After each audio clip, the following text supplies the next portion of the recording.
Hello students, कैसे हैं आप लोग। आज हम लोग नेक्स्ट 25 क्वेश्चंस करेंगे जो कि एसएससी, एनडीए, पीओ और 11th क्लास के एंट्रेंस के लिए बहुत ज़्यादा इम्पॉर्टेंट है और इसको आप लोग अच्छी तरह करिएगा।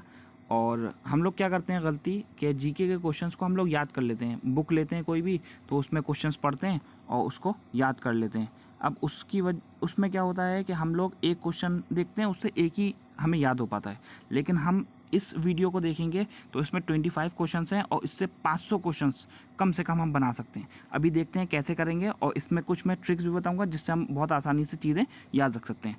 पहला क्वेश्चन देखते हैं। When was the reserve bank of India established?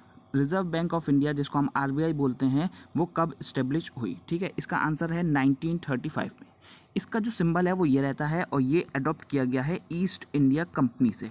East India company से अगर पूछा जाता है हमसे कि who was the first governor, अगर हमसे फर्स्ट गवर्नर के बारे में पूछा जाता है तो फर्स्ट गवर्नर का नाम था ऑसबर्न स्मिथ। लेकिन अगर फर्स्ट इंडियन पूछा जाता है, फर्स्ट इंडियन, तो फर्स्ट इंडियन थे सी.डी. देशमुख।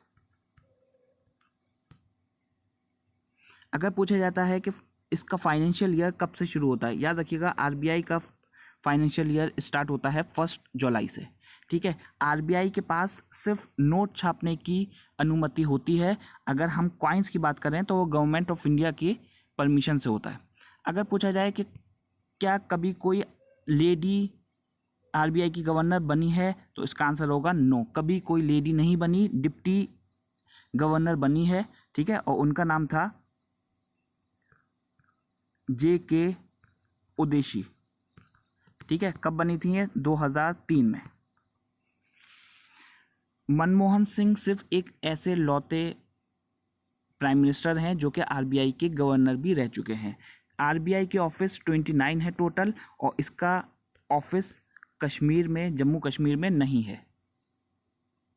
ठीक है, ये सब चीज़ आप लोग याद रखिएगा ताकि आप लोग और चीज़ें भी कर सकें और क्वेश्चंस। नेक्स्ट क्वेश्चन पे आते हैं। Who is the first women to head public sector bank? कौन है जो कि पब्लिक सेक्टर बैंक को, फर्स्ट वुमेन जिसने पब्लिक सेक्टर बैंक को हेड किया है? इसका आंसर है अरुंधति भट्टाचार्य। ठीक है, ए कहाँ की हैं ये? कोलकाता की हैं और 2016 में ये हेड बनी थी। ठीक है, और एक याद रखिएगा कि एक मैगजीन होती है जिसको फोर्ब्स मैगजीन कहते हैं। इन्होंने फोर्ब्स मैगजीन ने बोला था कि ये 25th मोस्ट पावरफुल वुमेन है। ठीक है, फोर्ब्स मैगजीन कहाँ पब्लिश होती है? अमेरिका करता है इसको पब्लिश। ठीक है, और इसके अकॉर्डिंग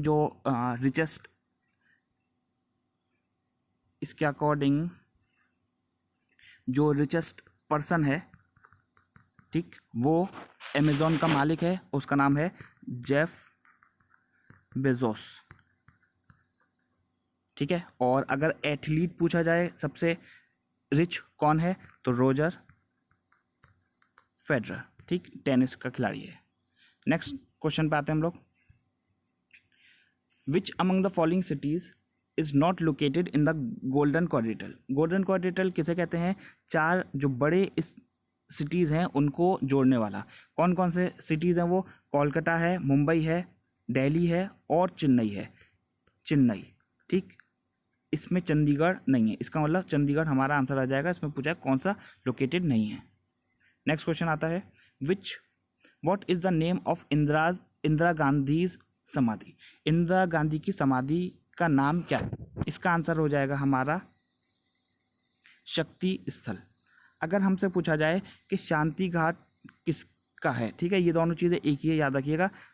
जवाहरलाल नेहरू की जो समाधि है उसको हम बोलते हैं शांति घाट। अगर पूछा जाए महात्मा गांधी की समाधि को क्या बोलते हैं तो याद रखिएगा महात्मा गांधी की समाधि को हम बोलते हैं राजघाट। राजघाट, ठीक है। इसी तरह से अगर हमसे पूछा जाए राजीव गांधी तो राजीव गांधी की समाधि को हम बोलते हैं वीर भूमि, दिल्ली में है। ठीक है, इसी तरह से अगर पूछा जाए कि अंबेडकर, बाबा अंबेडकर की समाधि को हम क्या बोलते हैं तो उनका नाम है चैत्य। ठीक है, और ये है दादर, महाराष्ट्र में। महाराष्ट्र। ठीक है, याद रखिएगा ये चीज़। नेक्स्ट क्वेश्चन आता है हमारे पास, the tropic of cancer does not pass through of this state. ठीक है, अच्छा अब इसकी मैं एक ट्रिक बताता हूँ आप लोगों को कैसे याद रखना है ट्रॉपिक ऑफ कैंसर कहाँ से पास होता है। इसको याद करने के लिए हम एक ट्रिक याद करते हैं, वो है वाह गंगा राम। तेलंगाना में जंगली कैट, वाह गंगाराम तेलंगाना में जंगली कैट। ठीक है, वेस्ट बंगाल, गुजरात, राजस्थान, त्रिपुरा, मिजोरम, झारखंड और छत्तीसगढ़। ठीक है, वेस्ट बंगाल में अगर पूछा जाए कौन से शहर से ट्रॉपिक ऑफ कैंसर पास होता है तो हमारा आंसर हो जाएगा कृष्णा नगर। ठीक है, अच्छा अब हम देखते हैं कि ये ट्रॉपिक ऑफ कैंसर और ये सब चीज़ें होती क्या हैं।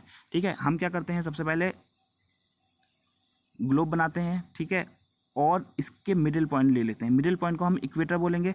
इसका जो ऊपर वाला पार्ट होता है इसको हम बोलते हैं आर्टिक सर्किल या आर्टिक रीजन, आर्टिक। इसके नीचे वाला पार्ट को हम बोलते हैं tropic of cancer.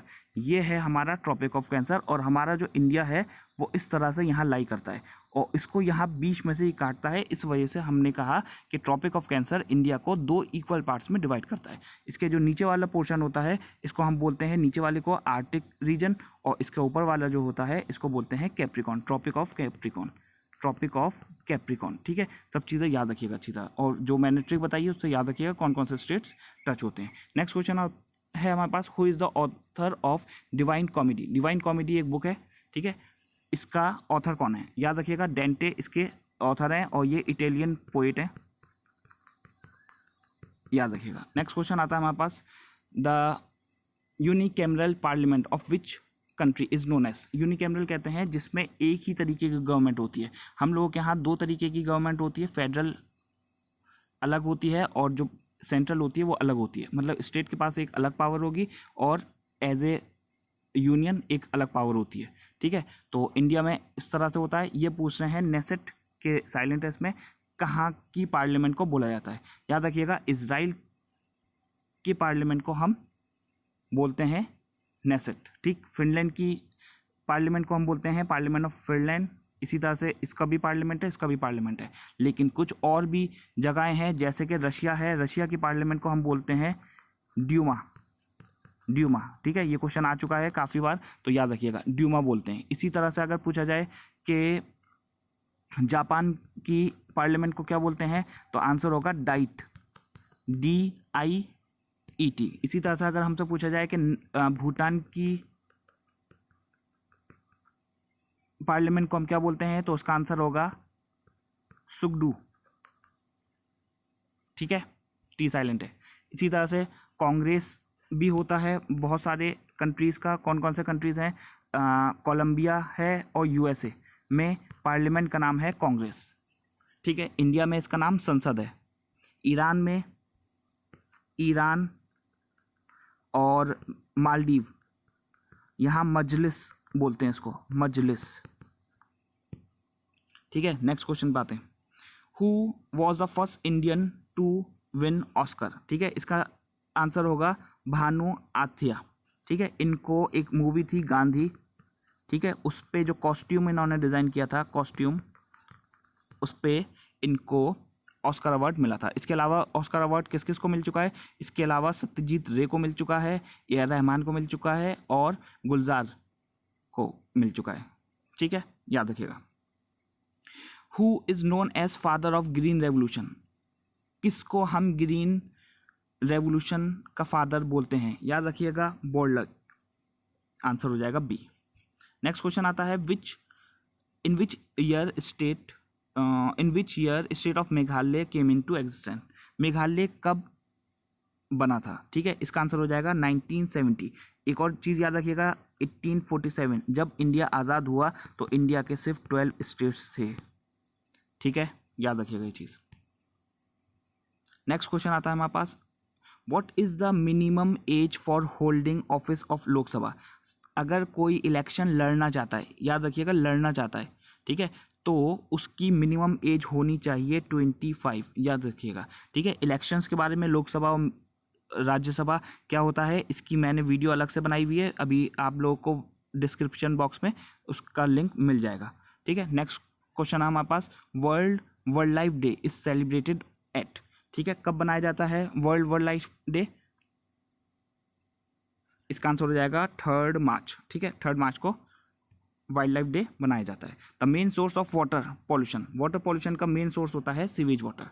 Next question आता है, layer of atmosphere in which ozone layer lies, ठीक है। अब देखिए इसमें हम लोग एक ट्रिक याद करते हैं, हम लोग जिस लेयर में रह रहे हैं उसको हम बोलते हैं ट्रोपोस्फेयर, उसके ऊपर वाली लेयर होती है स्ट्रेटोस्फेयर, उसके ऊपर वाली लेयर होती है मीजोस्फेयर, उसके ऊपर वाली होती है आइनोस्फेयर, और उसके ऊपर वाली होती है थर्मोस्फेयर।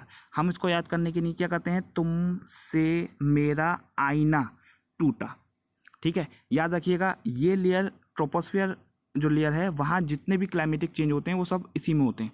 स्ट्रेटोस्फेयर में ओजोन लेयर है, ठीक है, और हमसे यही पूछा है तो इसका आंसर हमारा स्ट्रेटोस्फेयर हो गया। मेसोस्फेयर कोल्डेस्ट लेयर होती है, ठीक है, और ये हॉटेस्ट लेयर होती है। और आइनोस्फेयर वो लेयर है जिसमें रॉकेट्स या सैटेलाइट्स को लॉन्च किया जाता है। नेक्स्ट क्वेश्चन होता है, which is the smallest union territory, सबसे छोटी यूनियन टेरिटरी कौन सी है, ठीक है, इसका आंसर हमारा हो जाएगा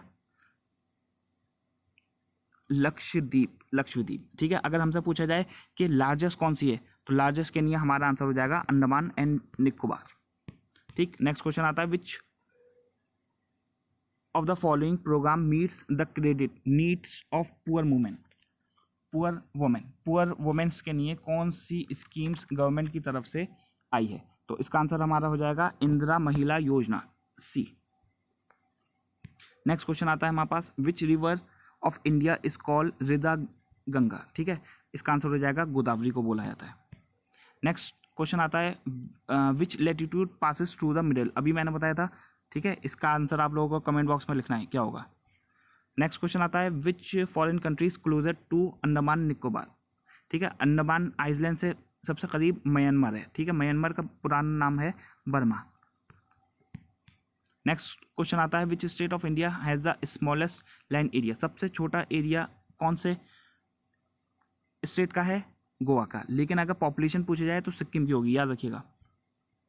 नेशनल इनकम किसको बोलते हैं, ठीक है, दिया जाएगा, ठीक है, इसकी वैसे काफ़ी डेफिनेशंस होती हैं नेशनल इनकम की, लेकिन इसमें डी हो जाएगा। Which is the largest commercial bank of India, सबसे बड़ा बैंक इंडिया का कौन सा है, इसका आंसर हो जाएगा state bank of India. State bank of India सबसे बड़ा बैंक है, लेकिन सबसे ज़्यादा अकाउंट्स भी इसी में है, लेकिन आरबीआई को हम बैंकर्स बैंक बोलते हैं, बैंकर्स बैंक, ठीक है। और 1935 अभी क्वेश्चन आया था में ये इनिशिएट हुआ, ठीक है।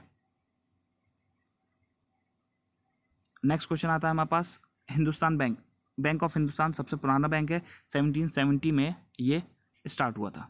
Which of the following is the first country to have large scale industrialisation, सबसे पहला कंट्री जो कि बड़े पैमाने पे इंडस्ट्रियलाइजेशन को करता था वो है जापान, ए।